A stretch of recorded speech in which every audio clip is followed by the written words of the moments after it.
Hi, this is Kasem. 2 years ago this week, one of the top hits in the USA was 1979 by a band whose leader says he was 6'4" tall by the time he was 12 years old. He was one of the school's best athletes. And then he discovered the guitar. I'll have details and that top hit after this.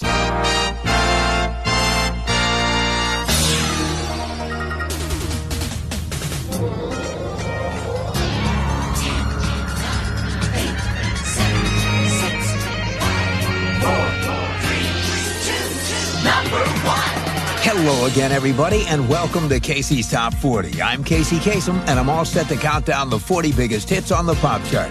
Our rankings come from the official survey of radio stations from coast to coast. The survey is conducted by Radio and Records, the industry's #1 newspaper.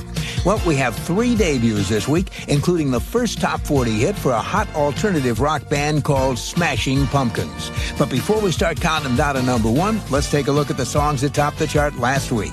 At number 3, Without You by Mariah Carey. At number 2, All for One with So Much in Love. And at number 1, for the 8th consecutive week, The Sign by Ace of Base. Now, Ace of Base is going for a 9th big week at number 1. Will they make it? Only one way to find out.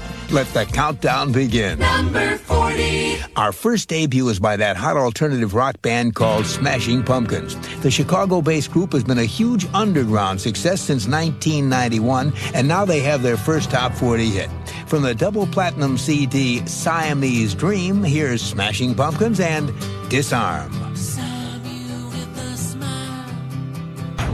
Casey's Top 40. Well, now we're up to the latest hit for the Smashing Pumpkins, a song their leader calls a farewell to youth. Recently, the band almost said farewell to their new music video when a big part of it disappeared. Lead singer Billy Corgan says he had a very specific idea in mind when he wrote the song 1979. He wanted to express the restlessness of teenagers caught between independence and their home and school. And when it came time to make a video for the song, Billy wanted to make sure it expressed that kind of restless teenage energy. So he and the band hired a film crew, flew to Los Angeles, and shot dozens of scenes depicting the life of suburban teenagers. Then, after 3 days of hard work, the Smashing Pumpkins headed off to New York City to prepare for their current tour. But on their first day in New York, they got a phone call with some very bad news. Several very important scenes from their video had disappeared.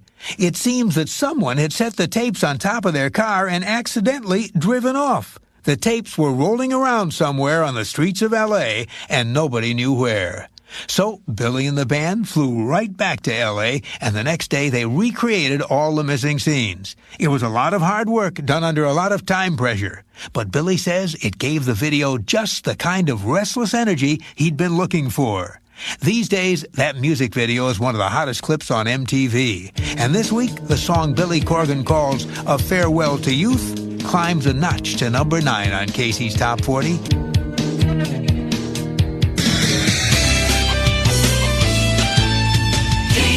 Top 40. I'm Casey Kasem, counting down the 40 biggest hits in the USA. Well, now we're up to the Smashing Pumpkins and a song their producer said wasn't good enough to put on their album. But when they went back and rewrote it, that song became their first top 10 hit. It happened when the band was in the studio working on their current double CD, Melancholy and the Infinite Sadness. The album's producer, who goes by the name Flood, informed the group that there was only room for 28 songs on the double CD, and since they were working on nearly 40 songs, about a dozen of them had to go. As Flood and the band began going through all the songs, they came to one that guitarist Billy Corgan had started to put on tape. There was the rhythm of drums and a few guitar chords, but no lyrics. After listening to the tape, Flood said, "It's not good enough," and suggested they drop it. But Billy Corgan says he had a gut feeling about the unfinished song, a feeling that told him it would work if he polished it and added some lyrics. What's more, Billy says Flood's comment riled him, and it inspired him to finish the song and prove the producer was wrong. All that night, Billy worked on the rejected song. He recorded a new demo, complete with lyrics, and the next day he played the finished piece for Flood. When he heard it, the producer had to admit it sounded pretty good. So he had the band record a finished version of the song, and they put it on the album. Well, that decision has proven to be a good one, because after the song was released as a single, it went gold and became the Smashing Pumpkins' first top 10. America's Top Hits.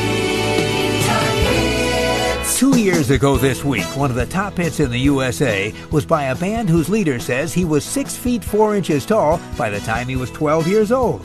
He was the school's best athlete, and then he discovered the guitar. Billy Corgan, lead singer and guitar player for the band Smashing Pumpkins, is an imposing figure. He stands 6 feet 4 inches tall, and since he shaves his head, he looks really imposing, kind of like Mr. Clean with a Gibson guitar. Billy says because he was so big, his teachers always tried to steer him toward sports. And for the most part, it worked. He played on the school's basketball team and led the school's baseball team in home runs. But then, when he turned 13, he got a guitar as a present, and sports became a thing of the past. Instead of being a tall athlete, he turned into a very tall guitar player, and the leader of the band called Smashing Pumpkins. 2 years ago this week, Smashing Pumpkins had one of the top hits in the USA. Here's 1979. From 2 years ago this week, that's one of the top hits in the USA. The Smashing Pumpkins and 1979. I'm Casey Kasem.